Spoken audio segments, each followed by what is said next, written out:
Hello and welcome to the HPTV podcast episode. Jamie, do you know what episode this is? 24? Nah, we're past 26. I think we're just 27.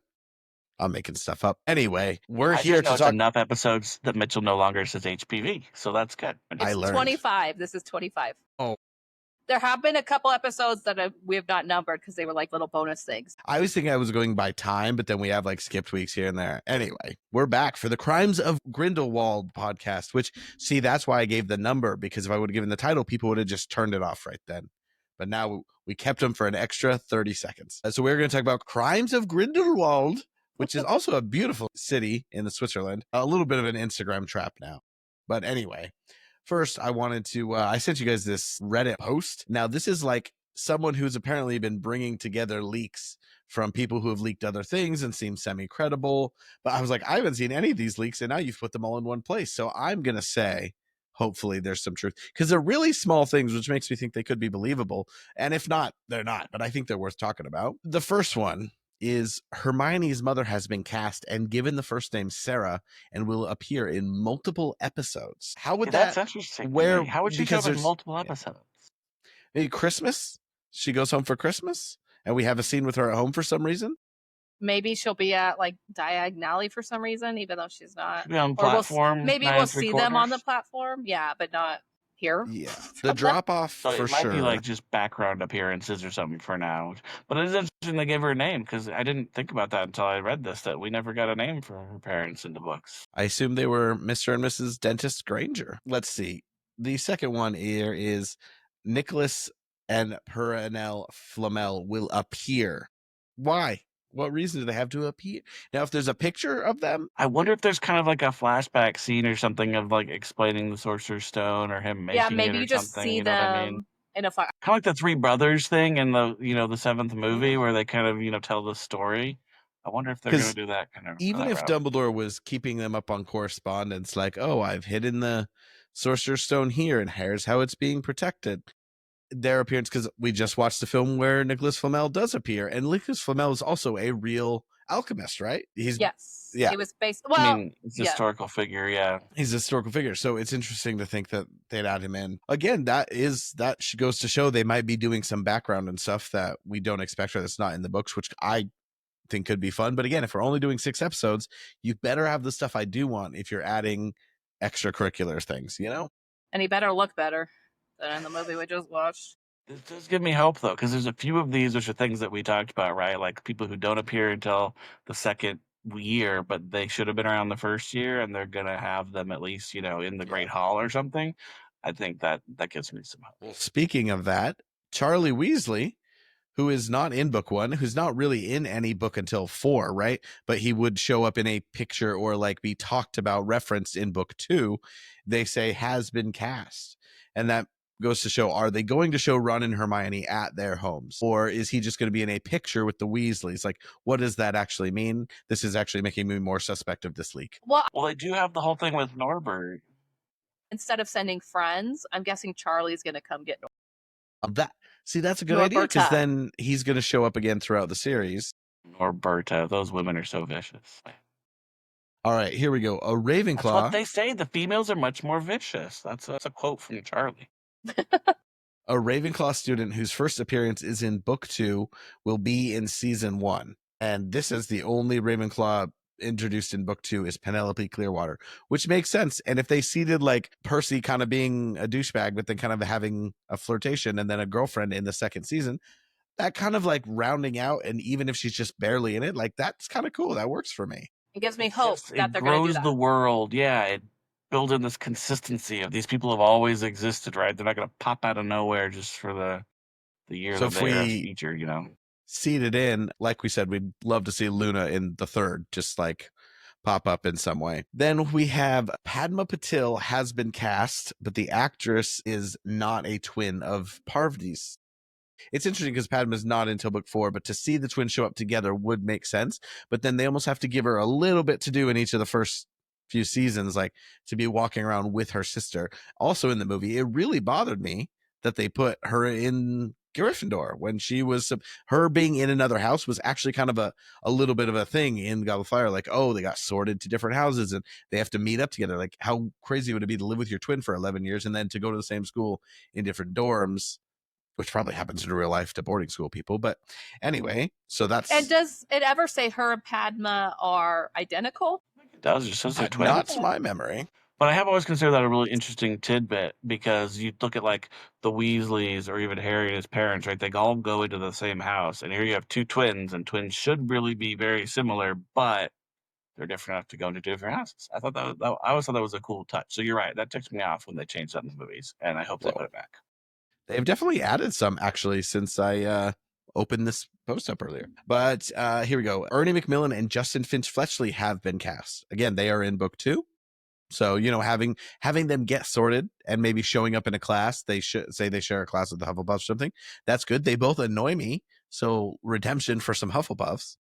Professor Sprout will appear in season 1 in spite of her not having any lines in book 1. So that makes all the sense in the world to me, because if they had a herbology class, that's not out of line. It's not out of story, even though they didn't have like a focused one in the first book. She'd be at the staff table. And then she does have a big part, relatively speaking, in book 2 because of the Mandrake. So we're going to get a Pomona. And then it says we can expect the full Gryffindor and Slytherin Quidditch teams. Well, they do play each other. So that's the question is now, are we going to get Oliver Wood because, right, doesn't he pop up and go, anyway, at least 3 seasons? Are we going to get Alicia Spinnet and Angelina Johnson for 5 or 6 seasons? Like, do you guys think it's hard to keep a minor character around that long? True. And that's why I do wonder how much of this stuff they'll like pre-film or something. You know what I mean? Like, I do wonder if it's like, hey, you're only in 5 scenes the entire first 2 seasons. So let's just do both seasons right now. And then you come back for 3 and 4 later, because it's people going to kind of free people up to go live their lives. And if like, they did have a 1 career. and 2, like if you say, okay, you're playing Angelina Johnson, we're going to shoot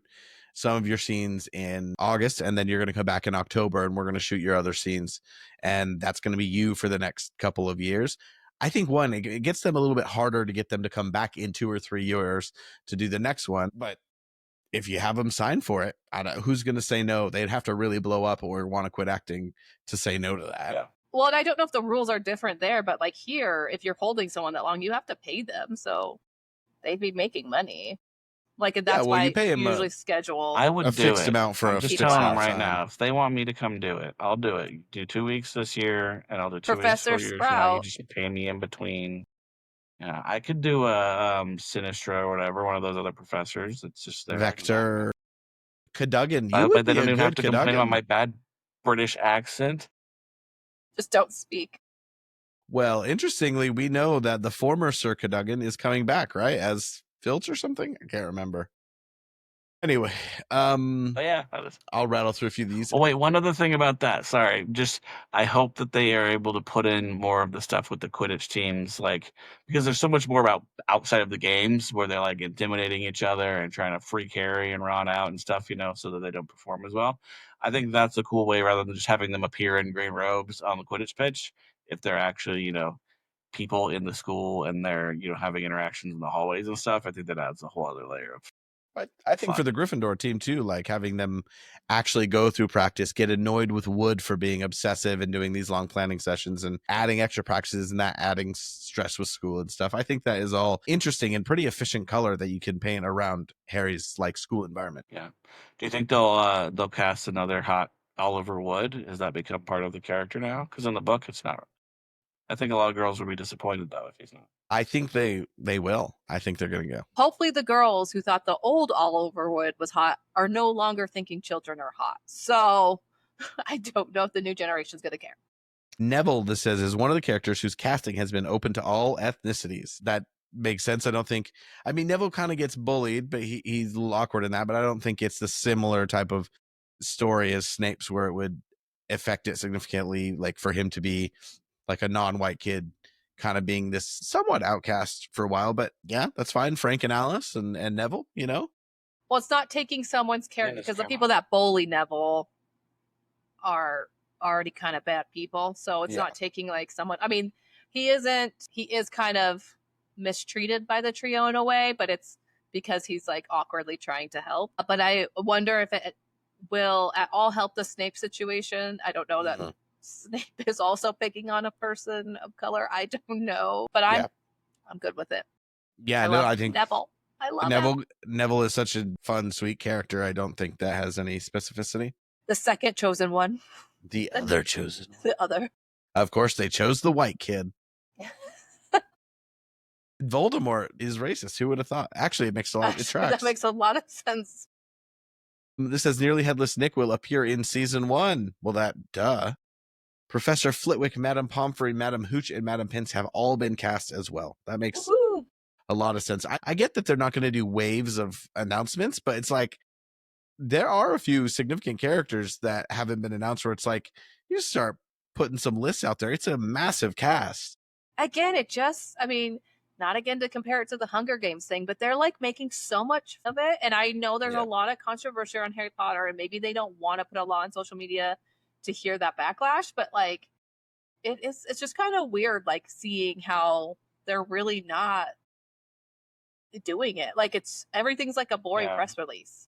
I do also wonder if that means they're not getting anyone just whatever typically famous for some of these smaller adult roles like we thought they might be able to, which they did for some of the big roles, obviously. But like to have someone come in and be Pince, who's like just the librarian, that maybe doesn't make sense. But someone else who just pops in once in a while could be fun. But I do wish they'd have more just a picture of all the staff or something, if that really rounds out the staff. I don't know if there's anybody left really, the main teachers. It's like, get a picture of them.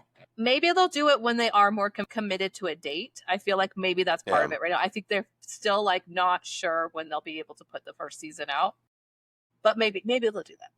We're hearing 2026 more, but I think part of that is like the hype schedule. They want to have something in that slot. It says Dean's casting has definitely been done. And then it says Neville's is likely. I don't know if those things would need to be associated.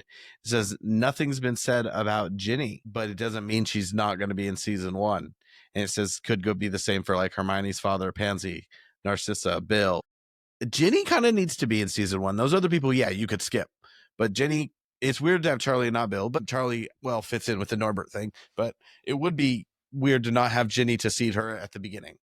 Like even like Pansy is mentioned in the book that she's Pansy there, right? should be too. Like there needs to be a girl who's part of Slytherin, really, and she's the name character at first that we get, and that we know like she has a crush on Draco. That's what I'm gonna ask. She's mentioned in the first book because I know there's also Millicent Bulstrode, right? Is she another? I don't know if she's the same year now. She's in 2. I think Pansy is, but even if she's not, like I don't know. I think it just, if you're going to be casting these other parts, it makes sense to have a named Slytherin female.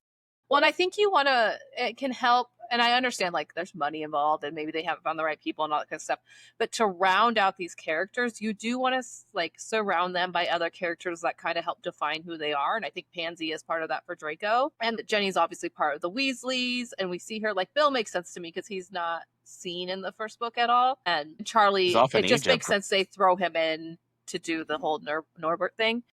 But she's like mentioned and seen and just preparing you for someone who becomes a really big character later on. I mean, you are casting the main love interest for your main character, so I suppose you want to get that right. Make sure she's shorter than him, but I don't know. You can't predict how tall these kids are going to be, Mitch. You can look at their parents and siblings and make a good bet. Everyone measure up. Moms, dads, cousins. So one other cool one, I think we already knew this, but Peeves is going to be in the TV series, which is good. But this one does a casting call suggests that we may see Professor Kettleburn, which again is another cool one because Hagrid takes over year 3, and we don't really get to see the Care Magical Creatures teacher in years 1 and 2. So that could be you, Steven. Will be around. That's me. I might do that. Lose some limbs. I could do the armless thing. I don't have to CGI it either. I can get my arm up in here. It is nice that like they would have all the professors sitting up at the head table, and so you could just recognize these people around. Glorified extras in some ways. Well, it's true. But I mean, like, there's the Trelawneys, right? There's, one Trelawney, but I'm thinking other people. But Trelawney, they can mess with because she doesn't come out very. That's true. She hides. She's a hider. She is kind of like a mystery, even when they see. But anyway, this is all very exciting. I hope that these are, this leaker is someone who's, at least somewhat accurate. Because I want to keep watching. They're interesting tidbits to leak. It's not like naming some random comedian being Peeves. It is like these are things that affect the way they're doing the storytelling. It is showing things that maybe weren't there or more background on things that were there. So if it's correct, it is actually a fairly interesting bit of information. It looks like 5 hours ago, someone on Reddit put some exterior shots of what they think is the Great Hall, which really just looks like wood scaffolding it could be a Great Hall. But yeah, I am just so curious to see if the production design is much different. I know someone put in like a rendering of what they want the library to look like to have it be a bit more exciting than what we get in the movies. And that is where they could go a little bit different, but who knows? Well, on to the Crimes of Grindelwald, the 10th Harry Potter Wizarding World film to be released in cinemas. Jamie, why don't you give us some background, and then we'll talk through this one a little bit. This movie was released in 2018, the year my daughter was born. Directed by David Yates again, written by J.K. Rowling again. It is set in 1927. In the U.S. and Canada, it grossed $159.6 million, and then worldwide, $654.9 million. It was the lowest opening for a film in the Wizarding World franchise at that time. The next movie beats that. It has a 36% on Rotten Tomatoes, lowest rated of all the Wizarding World films. It's interesting because I don't remember much leading up to this film other than the Dumbledore hype. It was like, we're getting Dumbledore involved. Obviously, Johnny Depp was in the news at this time already. Maybe this is a little early in the Amber Heard stuff, but he was definitely not like getting the most. He was in the news cycle for being like over the top. Like, remember there was something about him like buying like $40,000 bottles of wine like every other week or something, like just ridiculous kind of spending and stuff. It wasn't as much the abuse allegations stuff, I think, yet, but I could be off on that. I just remember the marketing campaign heavily featured Hogwarts and Jude Law. It was really playing into that. And I think that's because the first film was fairly successful, but was not like, it did not invigorate the fan base, I think is the way I'd put it, that they felt the need to maybe push the Dumbledore stuff, the Grindelwald stuff a bit more, and really be like, we're back to Hogwarts, your favorite place. And to be fair, that Hogwarts stuff was some of my favorite stuff in the movie. So maybe that was a good idea, but then they ruined it in several ways. Oh, I was really wrong. I guess all the abuse allegations began back even starting in 2016. Okay. So I was off. Never mind. Yeah. And so those things were surrounding it. But yeah, I just don't remember. I remember seeing this, like, I can kind of picture myself in the theater, but I remember so little else about what's going on. I was going to go see this by myself because we had a baby at the time and then a toddler also. And so I was like, I'm just going to go see it because like I love Harry Potter, the Wizarding World. And our mom was like, you loser, you're not going to the movies by yourself. And she came with me. And so I remember when theater I saw it out, I remember being like, what the hell? I remember trying to explain it to mom afterwards. I don't know why. But what I do remember about before this came out, remember a toy came out at Walmart or something? And it was called Escape of Grindelwald, and it had like the thestrals, and people were so mad. They're like, they're spoiling the movie, blah, blah, blah. But that when we saw the movie, it happens literally the first 10 seconds. But that's all I really remember about it. And hot Dumbledore.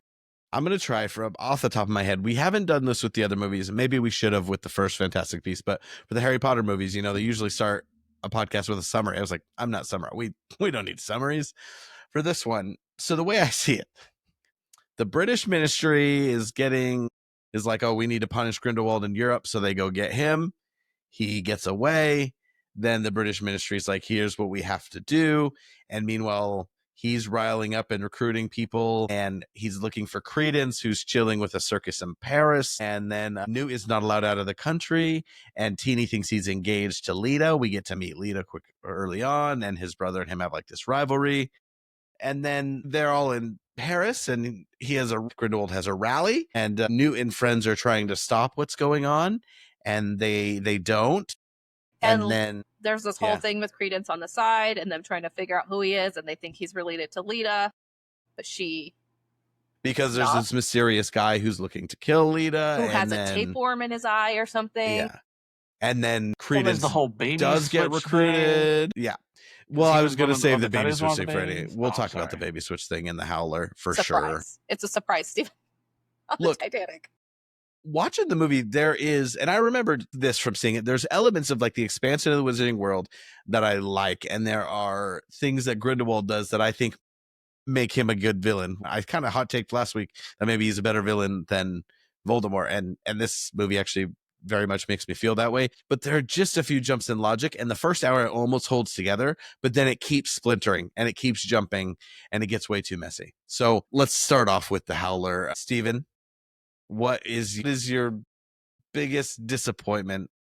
What are the negative things you need to express? This is the movie that killed the franchise, right? They tried to save it with Secrets of Dumbledore, but they couldn't quite do it, and they're like, we're calling We'll it, get right? we'll definitely get to the consequences. And so, if that, I guess that would be my biggest complaint, right? Because I want more Wizarding World, and they ruined it with this one.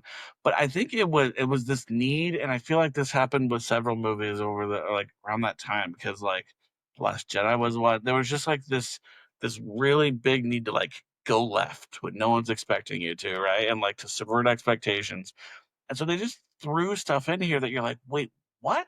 Why? Like, Nagini is a woman who's going to turn into a snake somehow later? Like, there was no indication whatsoever that was any more than just a snake who wanted to eat people, Like, okay. And then, all of the stuff with Credence, it's very complicated, but it's also just, like, nonsensical. Like, and it's one of those things where you really hope, like, okay, the next movie, they're going to make sense of this stuff. They're going to help us get there. But no, there were But it was a couple cool so elements that I'll talk about. bad But that it did so many things, so much damage, literally in like real world, but also to the story, that even though I think the third one does a good job of it, there wasn't enough interest. There wasn't, you all of a sudden had to fix all those problems so you couldn't tell an interesting independent story.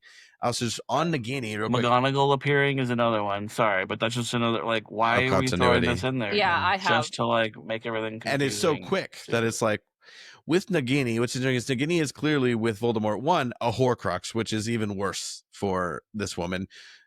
Two, it is like, I say it, she, I guess, is an intelligent snake. So that does kind of play into it, like knowing that Nagini was like more than just a magical snake. But this Nagini seemed to have hesitation about Grindelwald and seemed to like have this outsider mentality, but really be nurturing and caring for Credence. I was like, I don't know how that character then ends up with Voldemort. And also, isn't she not in the third film? Anyway, we'll get there. I barely remember the third film, even Barely though remember that I liked too. it. But I'm kind of interested to watch it, because I know that I came away thinking, oh, they did a decent job of bringing that back together. But again, it's more Dumbledore, because they really get away from Newt. Like I said, maybe they should have had Fantastic Beasts, and then Newt could have been in this one, but it was just called Crimes of Grindelwald. And it was clear that we were going into this other battle of the Wizarding World. Because another thing this movie does is it goes very much into the politics between Muggles and wizards, and the different ways that there are multiple factions of people who think this should be handled differently, from our protagonists to Grindelwald to the Ministry to the British Ministry. They all want to handle it differently. And I think there are some interesting things in that, but they were not fleshed out, partially because it's a film and not a book, and also just because there's so many other things they were trying to do. I'm going to get mine out of the way because I know Jamie has about 50. The biggest thing I have to howl about is the entire mishandling of Lita Lestrange and the baby swap. First of all, you get this great actress, who, by the way, is an American doing a very serviceable to good British accent. She's great. Can I just say, like, she's so disservice because she's great. And she's obviously one of the most beautiful people ever. She's so beautiful in this movie. She does such a good job. Like, the faces she makes, it's just really good. And it makes me sad that they gave her a nothing character. It's just because there are seeds of an interesting character. Like, she has this outcast background. She was a little bit of a rebel at Hogwarts, which again, not fleshed out enough. And she befriends Newt and then eventually goes with his hotter brother, which rude. Okay. But it was just like, it was tough to see that. And then she didn't need to die. It was kind of like this sacrifice moment and this moment that affected Newt's brother, whose name I can't even remember. Theseus. Thesaurus. Okay. Thesaurus. Anyway, I knew it was Theseus, but it worked. Anyway, it just didn't come together for me. And then the baby swap is like, how can we make a twist? How can we make sure there's this misunderstanding, which also brought in this other unnecessary character that doesn't get enough screen time and does a disservice to that actor who I thought was really interesting. And we had to wonder, like, about his motivations, but only for so long, because there were so many other things going on in this movie that it didn't make any sense. And the flashbacks were all done during this massive spoken exposition dump that I was like, this is, sometimes I think people take show not tell too far. Like, there are sometimes just reasons to have good exposition. Some of the great movies in the world have some spoken exposition, but man, they take it too far and they give you this huge bit of information. And I'm like, you had to give us that because you thought that all of these twist, the baby swap, which I still had to like really pause the movie and sort out in my head what everyone's motivations were and what happened to each baby. And just because I didn't remember how exactly Credence was who and who was who, it just created a mess.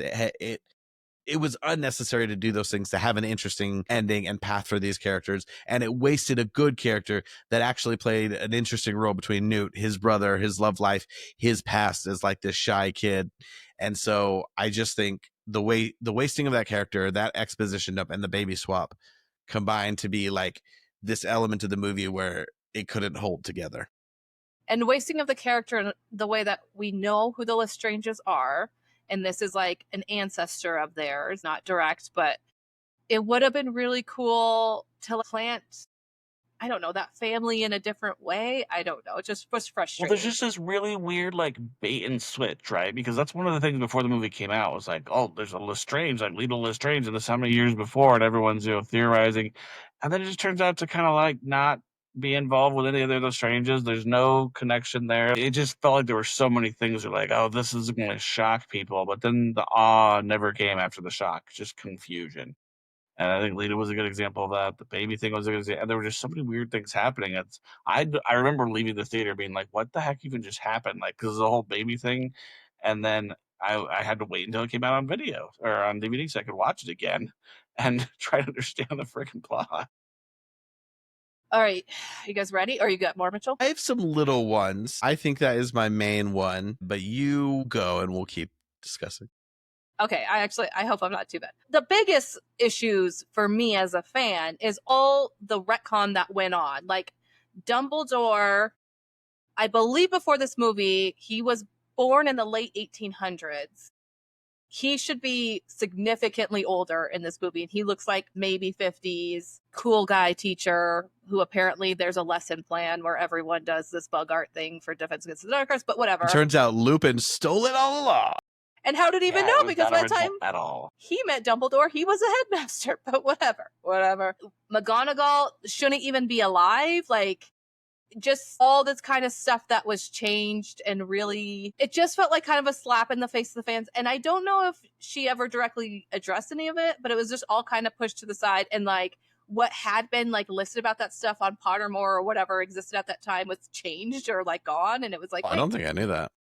Well, I believe it was. Maybe I'm wrong With about McGonagall that. stuff. But I believe we tried to go look up, like, okay, how old should Dumbledore be? And that stuff was like gone, but maybe I'm wrong. And I'm sure it was like on a wiki or something like that. The whole Nagini thing. Okay. That stuff did change a few times. Like, Dumbledore at one point was supposed to be like 700 years old. And then they're like, well, no, he's like 100 years old. And I remember like she had different interviews where she gave very different ages for Dumbledore and how he lived so long, and there were weird explanations. By book 6 and 7, there is a rough timeline fix, which I don't mind if movie canon and book canon are different, but there needs to be some official clarity in some element of it. Yeah, and I, I'm all for Jude Law being Dumbledore, but just age him up a little bit. But just whatever. Sorry, did you have something to say, Mitchell? I was going to save this for the positives section, even though they're very small, but I like the little shout outs. Like, there was a McLagan. Travers is someone who we know there's a Death Eater named Travers. Those little Easter eggs were plenty for the Harry Potter fans to say, oh, that's the ancestor of that person. Or like, here's the intersection. Like the Lestrange thing, him being a rich a-hole and like having this sordid past, if it was done right and explained better and had one less big old twist that made no sense, I actually don't think some of that connection is bad. I think they just went too far with some of it, and they accelerated some of it in ways that didn't need to be. And then, okay, for some reason back then, I don't know why, I thought it was controversial that Nagini was a girl. But now, thinking about the books, in book 4, it talks about milking her. So we knew she was a girl.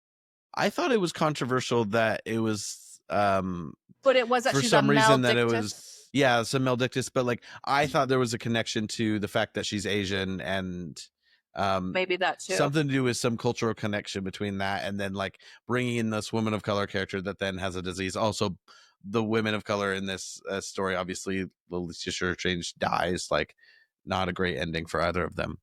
So I know there was some stuff about that, and it is just kind of weird that it's never mentioned that she used to be human in the Harry Potter books, and that, it's just like those leaps you take that you hope people just don't mind, but people did mind. I mentioned McGonagall, and then just back to like the original like lore of Harry Potter, just the whole twist at the end, spoiler, that Credence is a Dumbledore.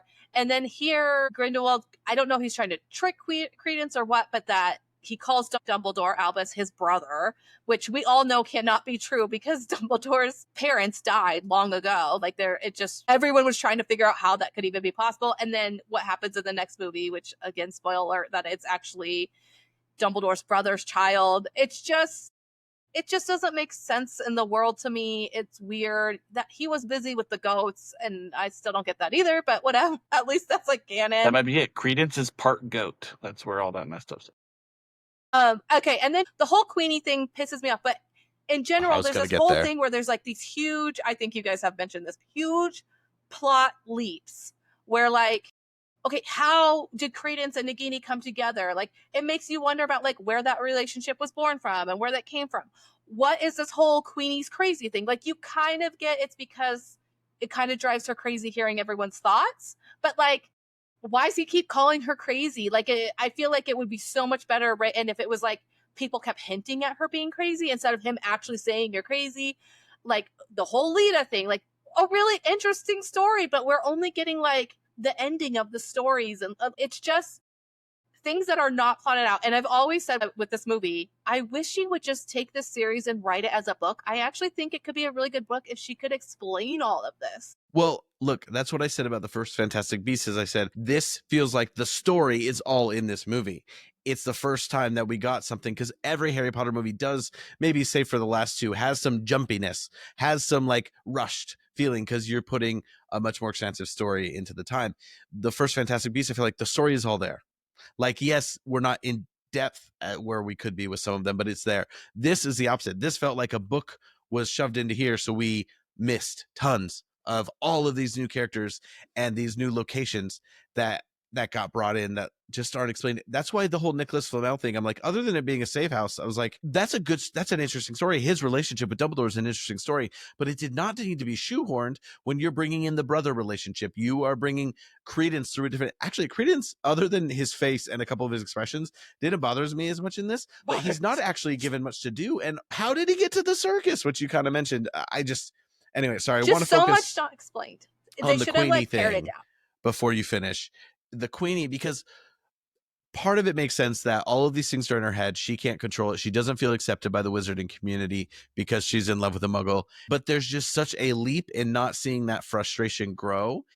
I would even say her being a little bit unhinged and like her love potioning Jacob. That kind of made sense. And you know what? Like, I know we're not supposed to say when someone does emotionally unhinge that they're crazy anymore. If he would have said it once and we would have understood it, but it doesn't, you're right. It's not built to, it's not given. And then if she was going to betray and say this is the greater good, or like, are you sure he's not wrong, they didn't give her character enough development to do that. It would have taken more time. It was such a big leap, and in the end she goes with someone who essentially, just in his big speech, which I'm a big fan of, that whole sequence, I will defend one later, you're essentially going with someone who thinks that the love of your life is a lesser being who should be separate from you. Like, why, servitude to you, basically. For right? her who wants to be with him, why are you going with someone whose whole idea would never have you together? It almost makes sense that she's mad at Jacob because he keeps calling her crazy, but then she's also upset that they can't be together that forever. He won't marry her because he thinks it puts her in danger. Also, he keeps calling her crazy, which she doesn't want to hear. Well, getting her mad because she is going, the voices in her said thing would make her go crazy. It's not that there's nothing in her personality or her background that makes me think she could never go and join Grindelwald. It's the pace at which it happens and the ultimate decision that she makes. Like, well, she goes to Grindelwald so they can be together, but then he pisses her off, so she goes to Grindelwald because she's pissed off at him, and it's like, well, now you're not together anyway. And also, we learned from her in the first movie, even though it's like kind of only hinted at, that she really stays in the wizarding world. She's she's kind of isolated because of her ability. And I'm not saying people should have to hide their relationships, but like, what would be so bad about her and Jacob just quietly living together and hiding who they really are? I need to be married to him. Like, I don't know. Then move to England where you guys can be married. He even said, he said they're really progressive here, you know?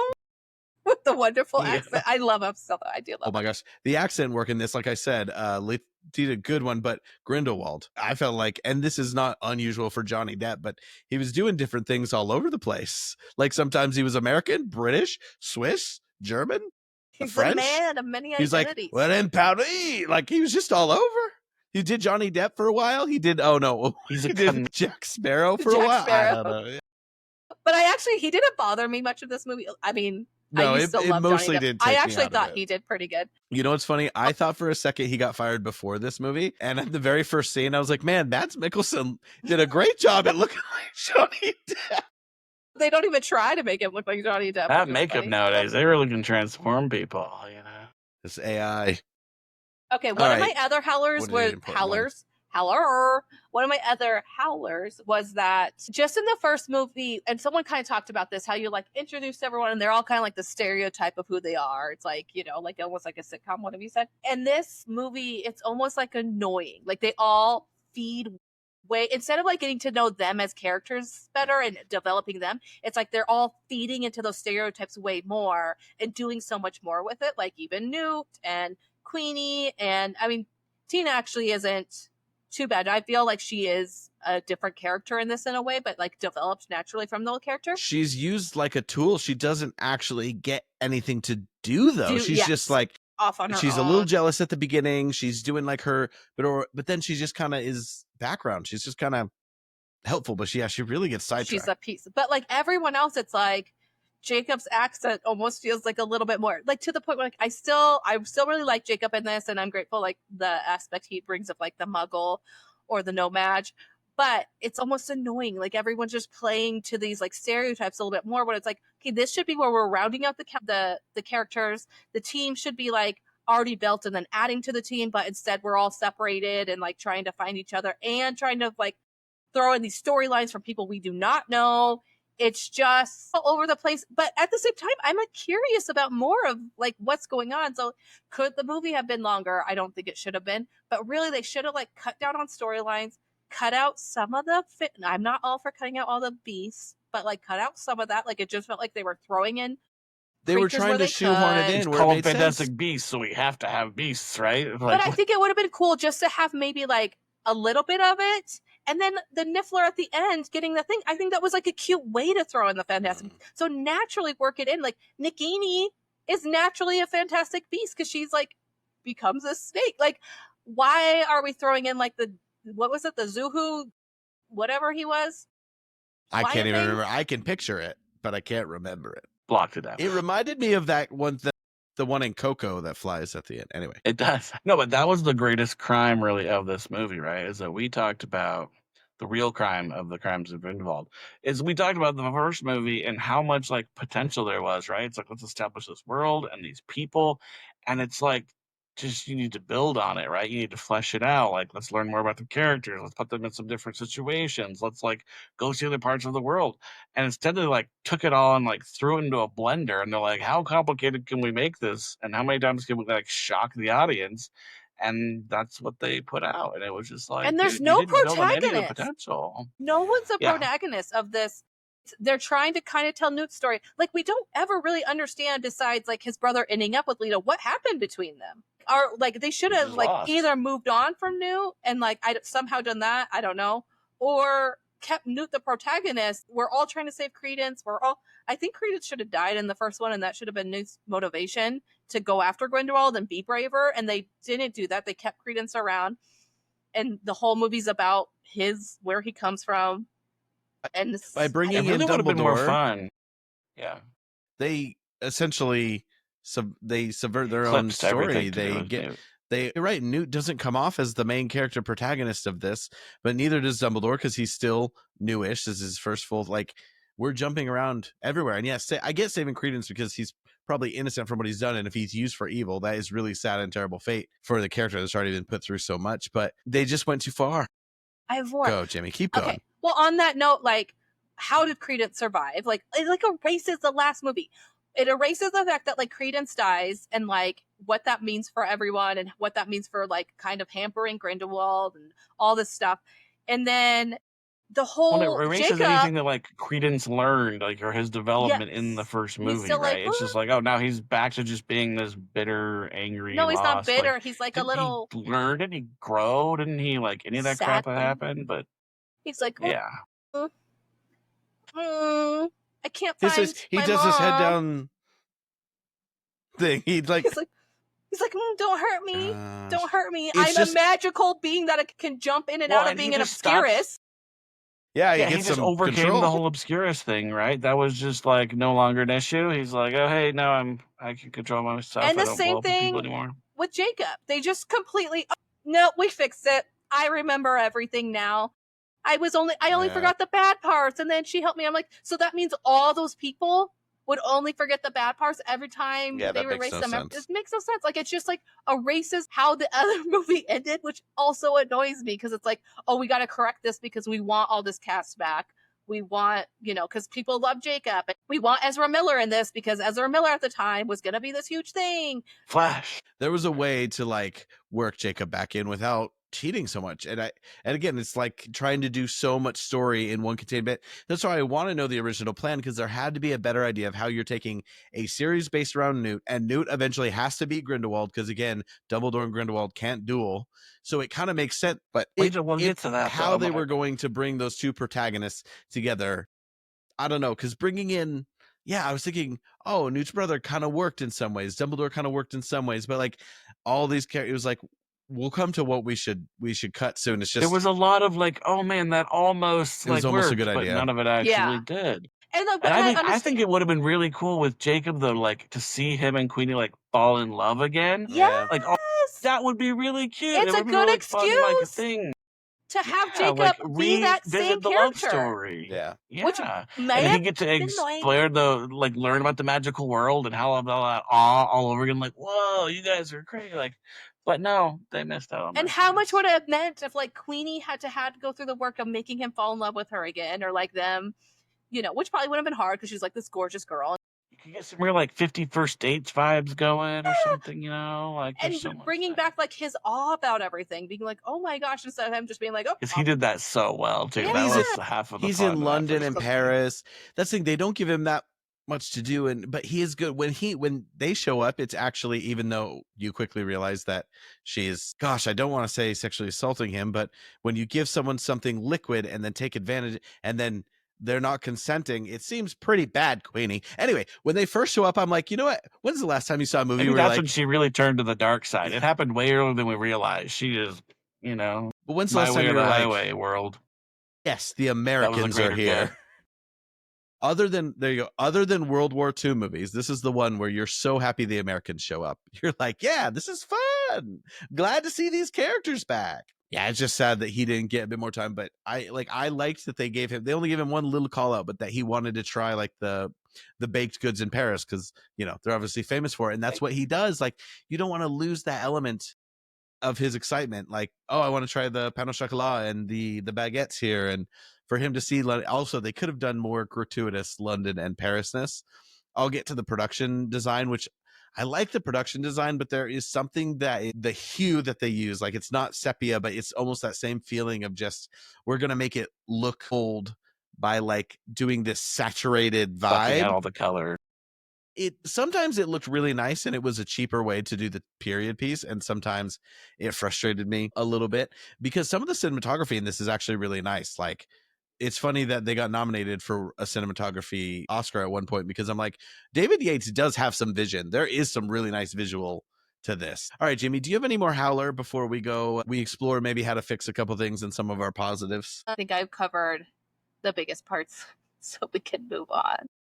Well, I'm going to move on to let's get a little pensive and talk about some of the good things, and then just some of the way maybe if we can think of some story bits that could be pulled out or cleaned up. I think it's a little too messy to perfectly articulate, like, strip this one story, this one character, and we're going to improve it dramatically. I already Well, it's said hard because you don't have like with the Harry Potter series, like you have the books, which are done really well, and so there's so much of like just tweak this, but this is like we'd be kind of going outside of what exists to try and fix some of this, which I think could be fun too, but it's a different dynamic. I'll start with a couple little things. Young Newt, I was like, he just kept the same hairstyle the whole time. I mean, they did make him feel the same, but he was so on the ball in a good way. Whereas I thought Lestrange, I was like, oh, there's a little disconnect here. But I thought it was fun. Oh, this is not a good note. I wrote at one point, I got a little bit bored. I was just like, how is there so much happening?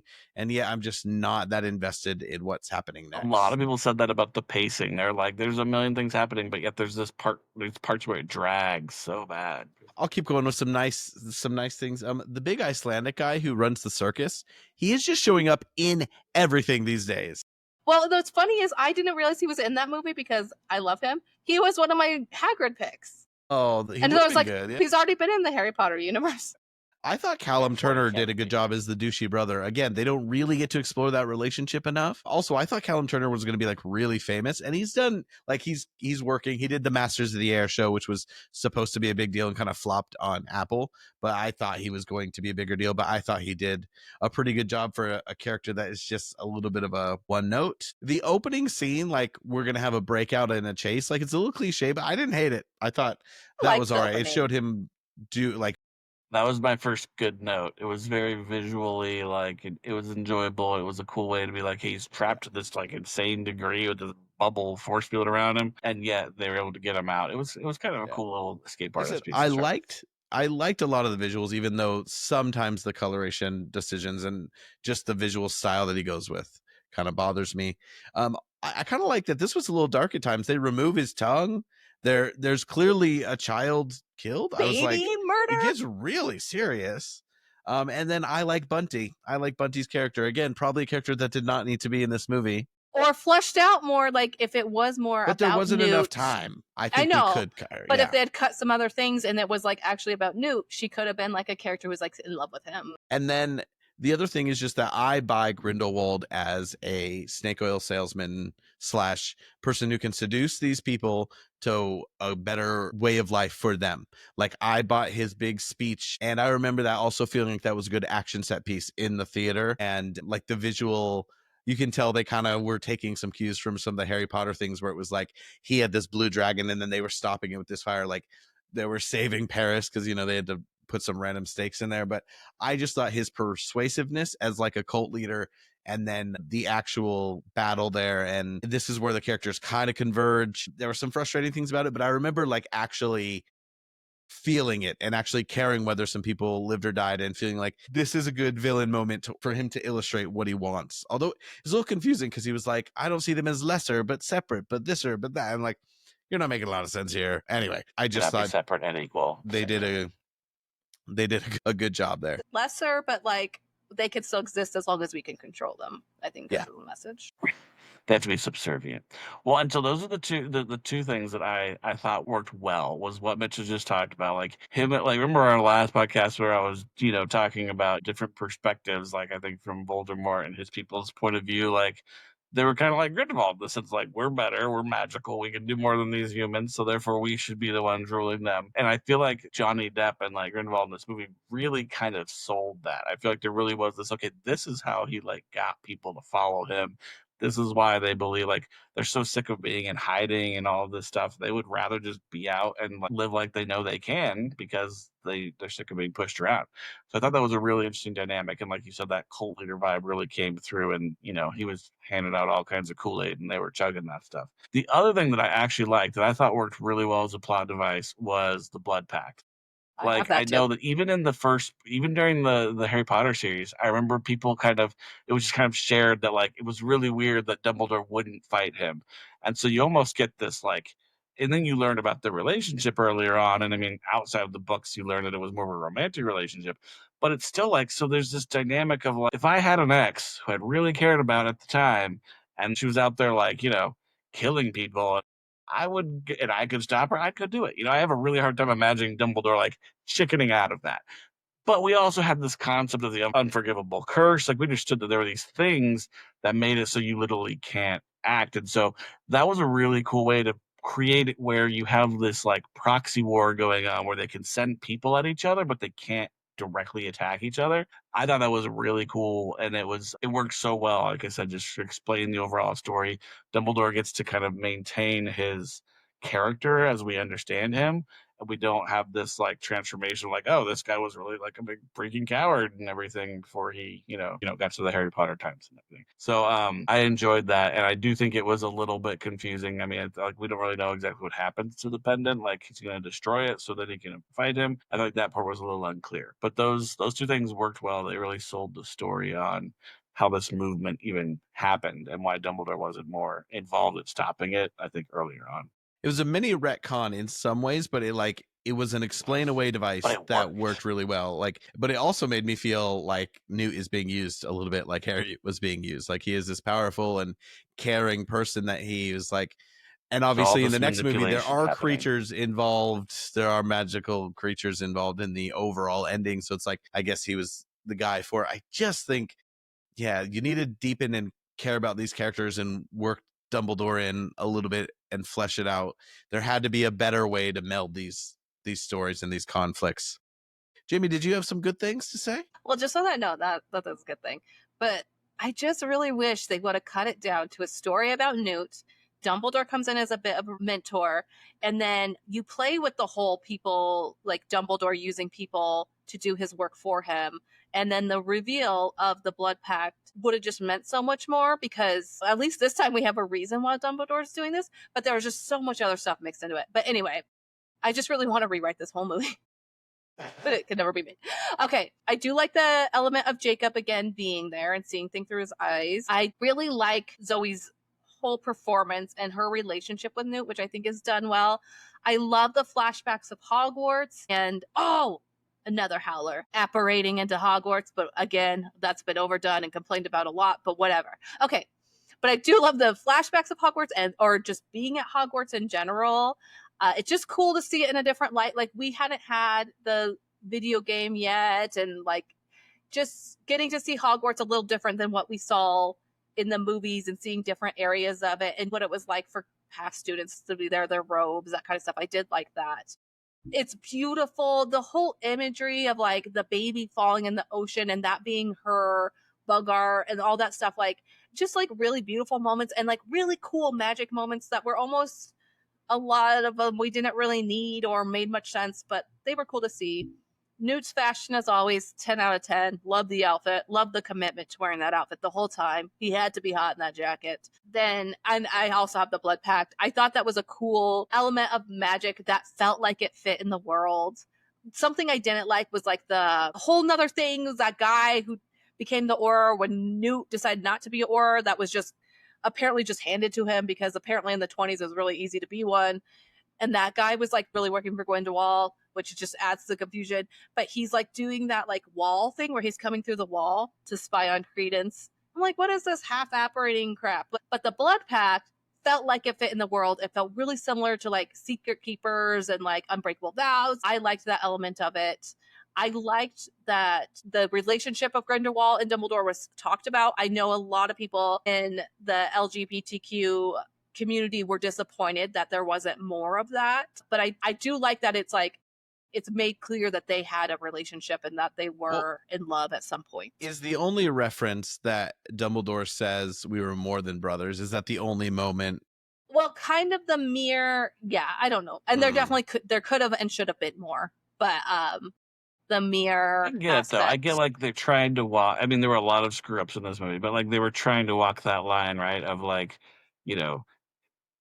she trying was to almost say it, but without ticking off this other group, because like you can't alienate, an entire group. But I mean, not saying they should alienate anyone, but when she came out about Dumbledore being gay, it was kind of like, came out about Dumbledore being gay. When she decided to tell everyone that, it was like, well, duh. And it was like, yeah, he's gay. Get over it. Like, that was her attitude. So to kind of hide it in the movie was a little bit of like, eek.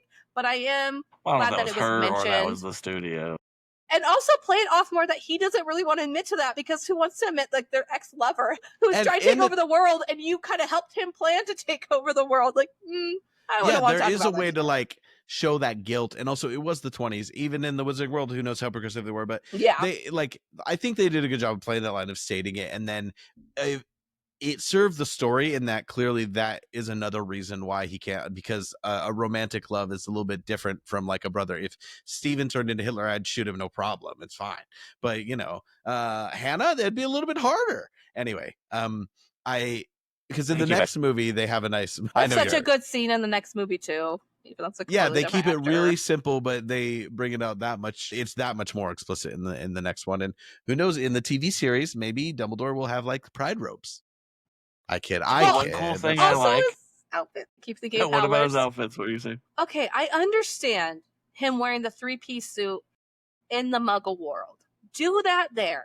Have him dressed as a Muggle there because you're blending in, blah, blah. Like when he's at Hogwarts, put the man in robes. This pisses me off to no end. And it's like making him like the cool professor that like, that one teacher you had that like, I'm the cool professor. I'm here like a little too, friendly with the students. Yeah, why are we doing that with him when that's so the opposite of the Dumbledore we know, who actually keeps, people like talk about his relationship with Harry, but his relationship with Harry has a purpose. Like he has to meet with Harry one-on-one and stuff to train him to like save the world. But I think that's almost shocking to so many people because he doesn't pull people in like that because of his past with his sister and like people he loved. But whatever. Anyway, I liked when he talked about his sister in this to like. Yes, I did too. Connect and everything at Hogwarts. It was cool. Like one of those Hogwarts scenes popped up on TikTok one time and I was like, is this AI? Is this a fan film? I forgot that like you do, it's 5 minutes, but you do have just a moment of being a student there. Like there is something like obviously that captured our childhood about being a kid at Hogwarts that is so nice. Sorry, Steven. One other thing real quick before we move on. Just tied to like we were talking about the proxy war piece, right? Where Dumbledore and Grindelwald were sending people at each other because they couldn't fight directly. I think that's really interesting to think about how that is developed into later on during the actual Harry Potter series, because I think Dumbledore is forced at this point in time to get really good at the manipulation and like playing people off each other and sending people on these missions and not ever putting all the information in one basket or one person, right? But then when it came time for him to fight Voldemort, it's kind of like a superpower that he had developed, and he had the order and everything that he kind of builds around this.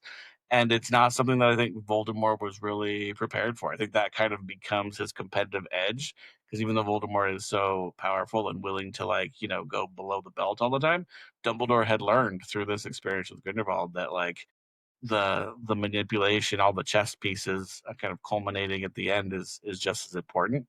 And that's really how we get the ending of Harry Potter, right? He calculates all of that to have that moment where Harry defeats Voldemort. So I thought it was an interesting way to look at his character development. And again, something that had they spent, more focus on that and a little less on all this other weird stuff, it was really actually pretty impactful. Well, and like to compare Grindelwald and like his symbol and all that to Hitler, our grandma lived in Germany when Hitler was starting to take over, and there's this image of her and her brother walking down the streets, and there's swastikas everywhere and they're just walking on the street like normal. My grandmother, who was Jewish, who like obviously that did not become a good sign, but it was like the takeover, the way it moved, it felt like it became so natural until it was like this awful thing. And that's kind of like, I just feel like they should have played that off more. But I also think, why isn't his symbol the Deathly Hallows? Like, wouldn't you think naturally that would have been his like secret, like we're meeting here kind of a thing? Is it because they didn't want it compared to? I think Deathly Hallows has now been brought in as it's been endeared to as like a symbol of Harry Potter, and the Hallows themselves aren't really seen as evil. So I think he did use that as like his little note that he left. They would have used with Dumbledore and stuff. But I think when he actually planned on taking over the world, those represent items of eternal living for him, not necessarily his ideals. So it does make sense that he separates them, but he did like the Hallows symbol is something he left at Durmstrang, wasn't it? Yeah, because that's Crumb to Crumb. He has a reaction like we would have if we saw something like. There's a connection in there somewhere that would be interesting as well. But I think they connecting that to Durmstrang was like a really cool element. That's only like 10 minutes of the movie that I really think they could have show that slow progression of him taking over, and like behind closed doors, this guy's actually killing babies. Like when he's giving his speech, I was thinking, it's like, well, you know what? he's making some points. They had to have him murder that whole family at the beginning to be like, oh yeah, remember this guy's a horrible person. Like something I was really hoping for, because there, there's supposed to be 5 movies, and like the final defeat of Grindelwald is supposed to coincide more or less with the fall of the Axis powers in World War II.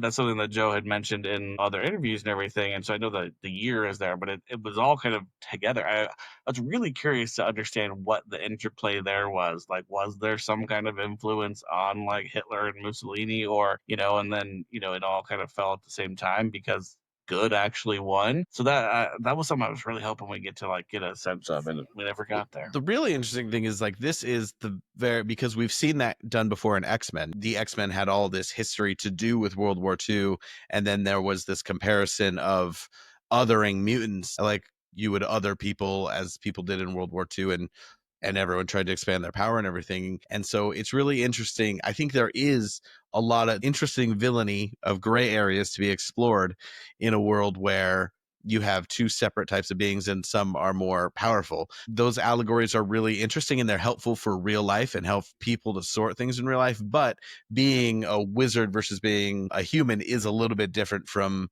2 people from different places, and one deciding that they're better when wizards, it's just bad to say wizards are better, they are more powerful. It's like, how do you integrate those societies? I think that is a question that could be explored by a villain in the wizarding world, and this one, it's just hard with how they try and blend it, because they do kind of show like, here's what's going to happen, and here's what humans are capable of. What happens if they come at us? And you saw Jacob, who fought in World War I, being like, oh no, another war, and this one being worse. It was a kernel of a good idea of him appealing to that and showing that. But again, they didn't articulate his evil as well as they could have, or those he has a point ideas versus him just killing to kill, even though he really was willing to. Like, the people following him are seeing the greater good, need to understand the lengths they would have to go to achieve that greater good. That's why, again, yeah, there are interesting ideas in there from Grindelwald, but a complicated thing to then stretch it out. Yeah, 2 more movies and integrate maybe the ideas of World War II and parallel those. It would have been a tall task, but this movie, as we will talk about next, ruined the chance to explore more. I will say, like, when the imagery of World War II and stuff was shown, all I could do was like, well, he was right. He was right. This does happen. But also, I mean, the whole franchise was kind of messed up because of the drama with Ezra. I just almost called and them J.K. Rowling happens a little after this. Like, all that happens in a row. Which kind of messes up the whole franchise and leaves a bad taste in people's mouths. Like, I was reading about it. It's like, technically, they haven't shut down that the franchise is done, but it's like, it's done. Like, we can't. Now that they're starting this new show, it would be no one would watch it. Is still controversial. Obviously, JK is. Obviously, Ezra is. It's just too much. I don't think Eddie would even want to touch it with a 10-foot pole. Can't explore it. And it's hard because we saw some of the really good ideas from the first one, and then the way that they were either bottled or came up during this one. It is really hard that after this, it really felt dead in the water. All of a sudden, I was like, are we going to get a divergent here where we just don't finish it? And luckily, Warner Brothers felt like they could get enough money that was worth making another movie. But I had moved here before the 3rd movie came out, and I saw it on some buses, I saw it on some things, but I'm a very online person. I just don't remember anything leading up to it. I don't either. And there were nerd sites that wouldn't touch it because of J.K. Rowling, so maybe that was why it wasn't part of the conversation. But I'm surprised it did as well as it did. They were willing to put hundreds of millions of dollars into it, because it felt like it came and went, something as part of maybe the biggest piece of intellectual property since Star Wars came and went without a theatrical release. I wonder like how much of it was already paid for and contracts were already signed, and they're like, hey, this one, like, we just need to throw the extra, the 50 million that's left over and finish it and try and make our money back. Because it was a really weird time. I'm thankful they wrapped it up. 100%. Yeah, they did have a decent ending. I'm thankful that they did that and they didn't just leave. Like, if they had left us with just this, because that last movie, it has the lowest gross of all the movies, but it's because this movie ruined it and all the controversy ruined it. But it's actually a pretty good movie. It probably almost broke even, I think, that other movie. So maybe they didn't lose too much by going by. They're fine. It made $407 million against a $200 million. $200 million is honestly cheap for a Harry Potter movie. Like, that does go to show what, and it is, they globetrot a lot, but a lot of it, like, they're obviously not doing practically and everything. It kind of makes sense how that came together, but it is, it's done. It's gone because they're doing this new thing, and it's Here's my thought on this, though. thinking about the Harry Potter TV series, right, and the hope for like spin-offs and things, do we think / want for them to make a Fantastic Beasts or a Dumbledore versus Grindelwald era spin-off show at some point? I don't think you can, because it's the first thing they tried and it didn't really work, and it's their fault because clearly the substance. They went in a different direction than I would have thought, and elements of it did work better than I thought. But one, now if you tell Dumbledore and Grindelwald, you almost have to involve Newt in some way, even if you don't focus on the Beast. The Beast didn't end up like appealing to the kids or like bringing this zoological magic excitement to life. Like that's not present in Epic Universe, for example, which is actually from the neighborhood shown for 10 minutes in this movie. And so I think you learn what not to do and some of what to do, because they did have some good magical ideas, some good characters, and maybe don't rely on a big twist where at the very end he says that you're a Dumbledore, because that pissed people off almost as much as the rest of the movie combined, because we were doing the logic and we're like, they're either going to do some ridiculous retconning or it's a twist that is unnecessary. They were trying so hard to cliffhang us when they didn't need to do it. Or like, and that's what we all came to. Like, okay, he's just lying to him, but that's so dumb. And really, not that there was much saving this movie, because there was just too much going on, but that really could have helped. Give us something good, man. It's like they sat in a room and they're like, okay, what's really going to get people? Oh, let's bring it back to Dumbledore. It is sad that last little bit, just, it was like the bad cherry on top, even though, again, like there are characters and things I like. It's just they put too many at once, and I don't know what exactly to pull out. Like, there's not one storyline, because like you have the brother and Dumbledore and Grindelwald, and he needs to have henchmen, and then there's the circus that they're at, which brings in the other. It's just too many different lines of things. There's a guy who re-edited Hawkeye, the TV series, and I liked Hawkeye. I would rewatch it, but he edited it into a 2.5 hour movie, and I have it, and I don't know when I'm ever going to watch it, but I want to. But he also re-edited Infinity War, which is weird because it's a great movie. But I just thought, I was like, could somebody take what's there and edit it into a 90-minute good movie? Or do you need some of the stuff that they clearly cut? Also, I want to know what was cut. I want to know what was shot. And first of all, what was scripted and not put in? What was shot and not put in? Like, there was probably something to each of these stories that could have worked, but they ended up just throwing this mess out there that was, it just wasn't even propulsive. I don't know if you heard this earlier, Jay, but I was saying it got boring at one point, even though so many different things were happening. Yeah. What's so confusing? Yeah. And everything you wanted to know more about just ended. Like, it's just like, oh. No. And me having to pause and like figure out the baby swap and did she just die and all that. I'm like, that's bad, man. Track it. Yeah, and when you're in the theater, you can't do that. It's interesting though, because like, why'd you choose? I mean, again, we use Star Wars as an example, and it's just funny because there's so many comics and novels. Like, it's almost like you have these things that don't come to fruition or they don't make sense, and they like find ways to make it make sense through like and like, I almost wish there was something like that. Like, yeah, could we get the script? Could we get like a series of 10 comic books, that like graphic novels that like explains like what was supposed to happen, or if this ever was going to actually make any sense? That never happened because all the controversy came up, and so they just didn't want to put anything else out or like talk about it. But it's also the way Joe, very quiet for quite some time after this, treated the series, that she is the official author, but it's funny because the one time she let someone else play in the playground with Cursed Child, she signed off on something stupid.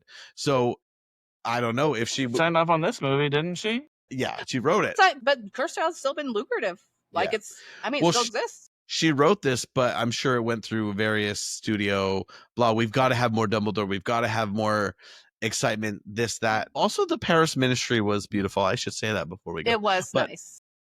I just think if she would have said, okay, this author is going to write a mini comic book run on Nagini and the circus, which that's not the storyline I would have picked, but it could have helped. It could have given something. Or like Lita Lestrange's like, oh, here's a short story that someone wrote of something like that explains a bit more of what she was going through. But what a waste of some good ideas. And now there's an amusement park. And now it is represented forever in amusement park. Yeah, I wonder if someone could re-edit something interesting out of this, but it's part of the past now. I think you learn from it. You like the little bits that you like. I'm excited to watch the third movie, weirdly. Because like talking through it and just like the things that could have been different and like the potential, it really makes me wish that like we've gotten something. It really put this series in like no man's land. Because if this is successful, more spinoffs would have emerged. And it's But it interesting to really see does where it remind me would of be by Last now. Jedi in that sense of like, hey, we end this movie. It's like, where the heck do we go from here? How are they possibly going to solve this in the next movie? And like, they didn't do a good job with it in Star Wars, nor did they do a good job. Second movies are tricky because you generally do separate your characters. That is very normal. You have to keep developing them. You have to add new people, but you also have to keep it cohesive. And that is something Last Jedi does so many incredible things, but obviously pissed off a lot of people. Some people think it's the greatest, even though the biggest judgment I have of that sequel series is the fact that it's not cohesive, whatever it is. Because that third movie, which isn't good, it's as jumpy and ridiculous as this one, but it's at least propulsive. This one, the way it just gets muddled in the middle is just frustrating. We should also say two of the greatest films of all time, Empire Strikes Back and Godfather 2, are sequels. Two Towers, well done. So it can be done, but I think it's a really high And in the bar middle of to a get that second book right, because she must have known where she was going to some degree. Well, and I feel like they try to kind of do that. Like they try to skip over a lot of things that you usually find in a second, but they just jumped into like completely different storylines. And I don't know, either embrace that and just name it Crimes of Grindelwald and just, you know, dump the whole Fantastic Beast thing in a way, like have little elements of it, or follow up with Newt and make him your protagonist and kind of just like have the side stories connect with him instead of them being completely separate things. And then everyone just happening to end up at that place at the same time. Like there's one part where like Jacob is there and I'm like, where did he even come from? Like he's the first to go through that like secret door. I'm like, was he here? Like it's just confusing. It's all confusing. Such a disservice to like interesting character. Like Newt is such a non-traditional lead. Jacob is such a funny side man. Like they try and give him more depth, like showing some of his PTSD here, but otherwise he quips how he quips, but he doesn't get to serve the role he could have just repeated in a way that would have been effective. A lot of lost opportunities. Are there any? I guess when it comes to Marauders Map, it's like lessons learned for the new show or new spinoffs, or maybe storylines you think or characters that could have definitely been cut. And yeah, just what do we learn? What can other IPs learn so that you don't put this thing that could make you billions and billions of dollars, you don't put it on life support to some degree. They're essentially rebooting. It's kind of wild. But for this movie, I am excited to go to Epic Universe. And I forgot that whole section is like a wizarding neighborhood of Paris. But people say it just feels like a Paris neighborhood. I'm like, I hope they make it even more magical, like, Diagon Alley or Hogsmeade could be. But anyway, yeah, I mean, you can do the spells in the windows, and there's like everything has like they're magical shops with French names and stuff. So it's kind of like interesting, but I do feel like there's a little bit more needed, like how Disney does like the legend, the stories behind the place. Like there's not enough of that. Like they should depth. name There's, it. like, They should something say about it. Wizarding Paris. They should be like, this is whatever the name for like a little block of Paris is, and maybe there is one that I Figure out Soho with the version. It's also funny that they chose that as the setting. They obviously didn't change it. They thought it's fine. We'll live with it. Everyone loves Paris. And then they take you to modern day Britain for the ride. It is anyway. Do you guys have any final thoughts on that? Lessons learned, things to cut, how this is going to live up, and then we can look towards Secrets of Dumbledore a little bit because I don't remember anything. I remember elements of it, but yeah. I just think part of it's like unfortunate, like a lot of drama happened around the people they cast and all that stuff, but it's also, I feel like it's kind of a lesson. I get that it was written by someone who writes books because it feels like something that's missing the context of a book. I just don't do too much at once. Like I kind of like them for going for it, but it was just all over the place. I think there were 2 studio notes. Well, the one, because in the next one they go to a couple other countries. I don't know if Paris or the Globetrotting was like, I think the different city or the different country, seeing a new country every time, that might have been Joe's idea. But definitely more Dumbledore.